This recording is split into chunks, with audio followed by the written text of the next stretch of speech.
فقالت له: بل هو رجل صالح. فسألها الأب: كيف ذلك؟ فأجابت: الغنم الأولى فيها الكباش أكثر من النعاج، والغنم الثانية فيها النعاج أكثر من الكباش. المقبرة: من ترك ذرية فهو حي، ومن لم يترك ذرية فهو ميت. والبستان: إن كان صاحبه عمله بماله فهو أخضر، وإن كان بالدين فهو يابس. أما الحليب فعند وضعه في الإناء ينزل الحليب ويصعد الماء، فهو شرب الماء وأعطاك الحليب. وفي القرية الثانية الماء الصافي يصعد للأعلى فأعطاك أولاً. فأعجب الرجل بفطنة ابنته وزوجها للشاب، وعندما دخل عليها الشاب وضع يده على رأسها وقال: لمن هذا الرأس؟ فأجابت: كان رأسي وأصبح رأسك.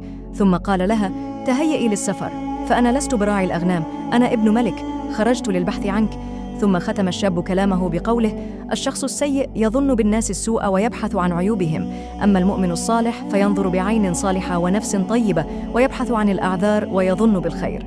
وأضاف: لا يأخذ الإنسان معه إلا الجميل الذي صنعه، لا تحزن من محنة فقد تكون منحة، ولا تحزن من بلية فقد تكون عطية، ولا تشتكي من الأيام فليس لها بديل، ولا تبكي على الدنيا ما دام آخرها الرحيل.